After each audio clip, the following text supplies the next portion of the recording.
is something genuinely mortifying about admitting that you're addicted to your phone or addicted to social media, but I'm gonna hold my hands in the air. Guys, I'm addicted to my phone and I'm trying not to be. I'm trying to break the habit. I feel like this is so common nowadays, like people are just totally fucking addicted to their phones, but bringing it up feels like the most awkward thing in the world. Like, what do you mean I'm addicted to my phone? That's so embarrassing. Get a life. Oh my god, get a fucking life. It's a phone. It's become so normal for us to spend hours and hours and hours online, on our phone, on social media, constantly being on it without even realizing we're spending that much time on it. Like, I'm not gonna lie, my screen time was abominable. And whenever I bring this up to my friends, they're all like, oh, me too, I really want to get off social media, or I really want to cut down my screen time, or blah blah blah.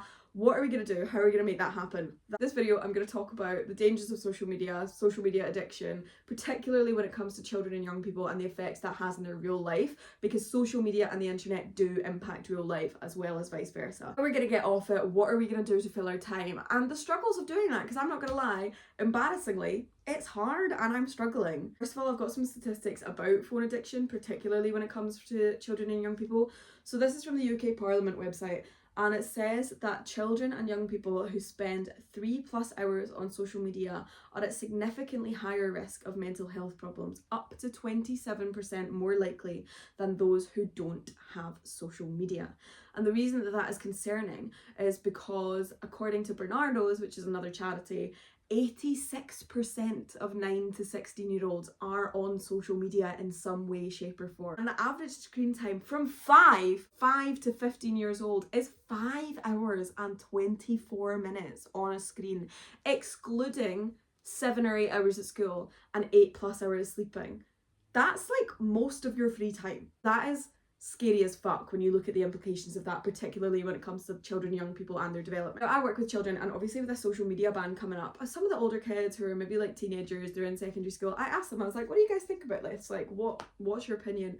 And the reviews were really mixed. Some kids who were saying they're really sad about it, they're gonna miss being on social media, they're gonna miss being able to connect with their friends, they're gonna miss the communities that they've built online. And I actually totally empathize with that, because as a teenager myself, I had online friends. Like, I was in online communities, particularly because I was quite an emo, like nerdy kid. It was way easier to find people like me online and connect with them and be able to talk to someone about the shit that's going on in your life without the like pressure of what they'll say about it in your real life or how it will impact it. So I actually really do empathize with them on that. However, there was a lot of other kids who said they were really looking forward to it because social media is creating a lot of peer pressure for them. They're wasting their time, their attention span's not good, they're feeling like they can't go through a class without looking at their phone, and they think it'll be a good way to like get off and get back into the real world. And that is exciting, and that's quite a big self-awareness as well for these young people to be making, and it made me really proud of them. I love the kids I teach. I'm really proud of them. I think they're great kids. I think they're fucking brilliant. But there was another concerning undercurrent, no matter what people's opinions were on it, where people were talking about how hard it was going to be for them to get off of social media. There was one little girl, I think she's like 10, and she was like, I can't live without YouTube, I can't live without YouTube Shorts. And I was like, girl, I think you need to. And I'm saying this as an adult, being pretty hypocritical because I'm about to post this video on YouTube, but it did scare me a little bit, because I was like, what do you mean you can't live without YouTube? You're 10. The statistic from Barnardo's is that 1 in 4 children show evidence of mental ill health. There's lots and lots of things that contribute to children's mental health, and I think that's actually something I could talk about at length. But from being around them for the last few years, I can confidently say that their phones and their social media is a massive part of it. The thing that's really interesting is that I had to remind the kids I grew up with social media. I was on social media when I was their age, when I was like 12 or 13. I know the shit that you're seeing. I've seen it. I know the amount of explicit, harmful, extremist content that is coming up on your phone, whether you're consciously looking for it or not. I see it too. And I saw it when I was your age. Hey, we were the fucking Omegle generation. Like, there was fucking creeps on there, particularly because I grew up at a time where social media was like pretty new. People had it, but I don't think the responsible adults in our lives quite knew how damaging it was to us and how little there was to police what goes on the internet, to monitor what children are seeing and what they're exposed to and the kind of things that they're engaging with. I don't know, and I do think as well, I could talk about digital ID quite a lot, because I think it's problematic. There, I said it. Fucking shocker from me. Who would have thunk Katie can critique the government. I do think getting young people off of social media is a net good in the long run. Moving on from children and young people into my own age demographic, I think we are probably some of the most addicted to our phones because of the way that we grew up with them without there being any policing. However, I have been seeing a big movement towards people trying to get off their phones and live a sort of like analog life. I deleted social media apps off of my phone 6 weeks ago, I think. And I did re-download Instagram once because I realised I had people on there whose numbers I needed, who I knew we were trying to like organise things, but we were doing it over Instagram, so I gave them my number, problem solved. But I still find myself wanting to check it, and like there are some days where I'll go on like Instagram.com and I open it for like 2 minutes and I'm like, what am I doing here? And it really does boil down to dopamine addiction and the little hit of dopamine you get every single time you get a notification or someone likes it or you view a video that makes you laugh. Every single thing is like a tiny little burst of dopamine. And when you're so used to that, how do you go about replacing that or like weaning yourself off of that? It's fucking hard. Another kind of embarrassing thing is that now I don't have like TikTok, Instagram, whatever on my phone. I'm now opening random fucking apps on my phone and like scrolling through them. The minute I'm looking to move flat, so I keep opening Rightmove and like just clicking through things for no reason. I'm like refreshing my emails like a freak. Also the amount of times that my phone will be beside me and I'll just pick it up and look at it for no reason. So safe to say, I'm no saint here. I'm definitely in the throes of phone addiction. I'm trying actively to not be. I have found some things that are really, really helpful in terms of getting off my phone and actually being more present in my real life and with the people in my life. First thing, and this is actually psychologically proven with anything to help you like follow through with something, is telling people in your life that you're trying to do it. So I've been telling all of my friends, hey, I'm being off social media. If you need me, text me or call me. Don't get in contact with me on social media. Saying to my friends, I'm trying to limit my screen time. My friends turn around and they're like, oh, how's that going? And I'm like, oh, actually I've done fuck all. I'm still spending 6 hours a day on my phone. I'm gonna feel shit about myself. Second thing, I'm not sure how effective this is because they're so easy to override, but the time limits that you can set on apps, like on your phone, that is so easy to just be like, 1 more minute, remind me in 15 minutes, ignore for today. That is so easy, but I do think it does add a little extra step in trying to keep you off of social media. I'm currently looking into different like apps and things like that you can get, like app blockers, but again, I don't know how easy they'd be to override, or a brick.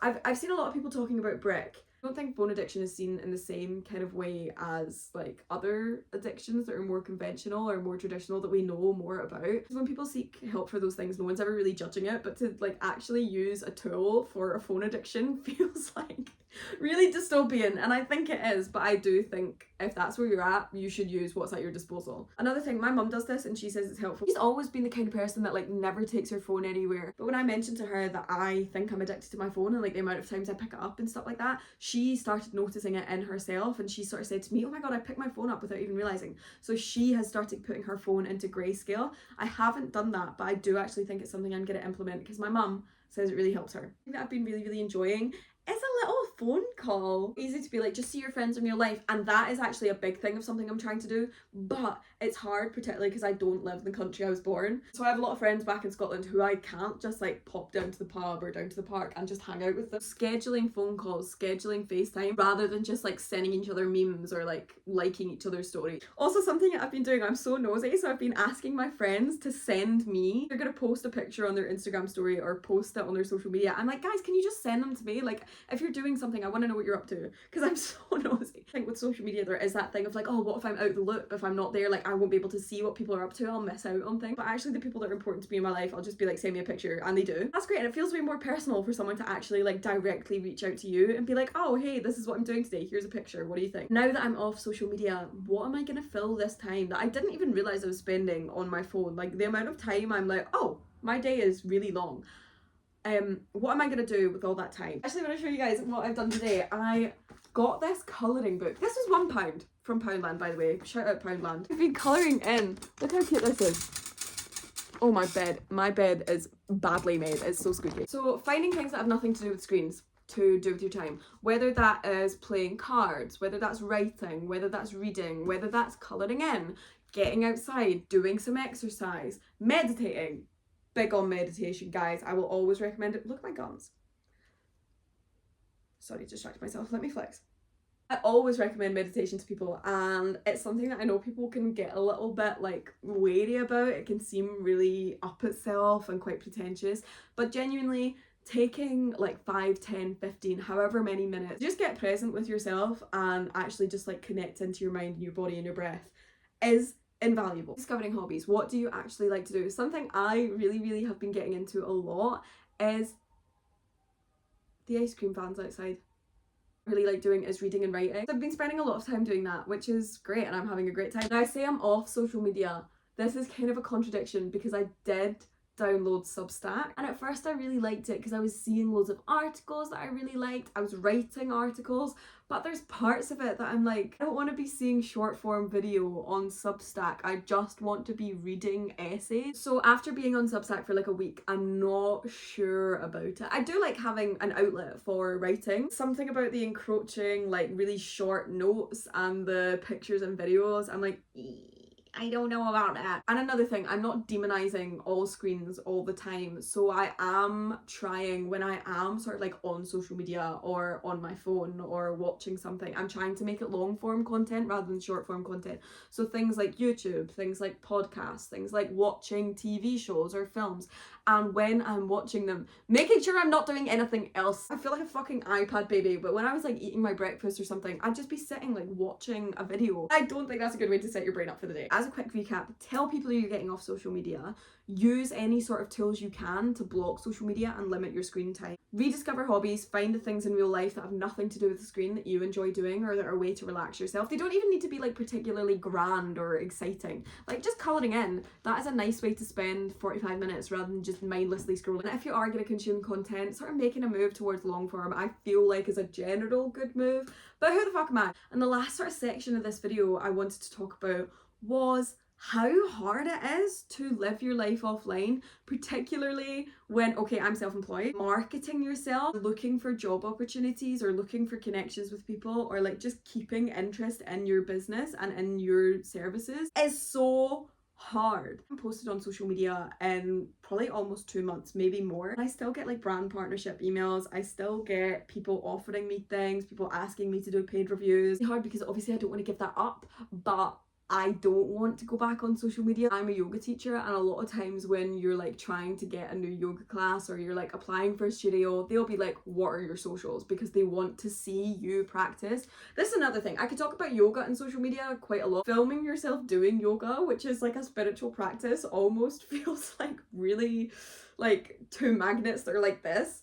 But it feels like because of the business side of yoga, you have to advertise yourself. Because even if I don't go back onto my personal account, I do think at some point I'm probably gonna have to go back on and post on my yoga account to try and like keep things up. I think that's really prevalent in a lot of industries, things like marketing, things like sales, most creative industries. There are so many things that are now based online. I haven't quite figured out how to navigate that. So if anybody has any advice on how to like separate your business from social media, I would really like to know. Just to say how worth it has been to actively go through this process and try and disentangle my life from my phone and from social media. I feel so much better. I feel better about the state of the world because I'm not seeing millions upon millions of people's personal problems all the time. I don't think the human brain is meant to comprehend that much suffering all at once. My thoughts are clearer and more concise, and maybe that's because I'm spending a lot more time reading and writing, but I do think that time has come from the fact that I'm not on social media and that effort is there in my day-to-day life to read and write. I feel more connected to my friends and to the people in my life because we are making conscious efforts to each other. It's strange because I feel cut off from more people, but I feel like the people who actually are making the effort to keep that relationship going, I feel closer to them. Also, I feel better about myself. I have like 50,000 followers on TikTok, right? I don't get a massive amount of hate, but the amount of people that feel that they are entitled to just comment on everything in your life, whether it's your body, the way you sound, the way you act, how you dress, people feel entitled to just slate you. It's the fact that because they're entitled to an opinion, that also means you need to listen to them say it and you can't say anything back. Like little things that actually don't matter that much in real life but seem huge on the internet, like cancel culture and everything. So like I'm actually forming my own opinions on things rather than just like consuming what an algorithm is feeding me and subconsciously just absorbing that, because I think everybody's Everybody does that. I like to think of myself as quite an intelligent person, but it has made me realise that I am not above an algorithm. Like, I am not exempt to being biased towards things or being fed certain narratives. Actually, I do think I'm clever, but having all this time off of social media is like reinforcing these opinions or making me form new opinions. And my faith in humanity, it feels kind of strange to say this at a time like this when the state of the world is catastrophic, but I just have more faith in humanity when I'm spending less time on my phone, when I'm like spending time where I'm at. I feel better about people. Like, I feel like people are way nicer. I don't know whether it's just I've got more time for them, I'm not looking at my phone when I'm like in public. This made me realise most people are pretty cool. Most people aren't out to get you, which is what it can feel like on the internet sometimes. Let's all get off Instagram and TikTok and Facebook and everything else and spend more time with the people in our life. Woo!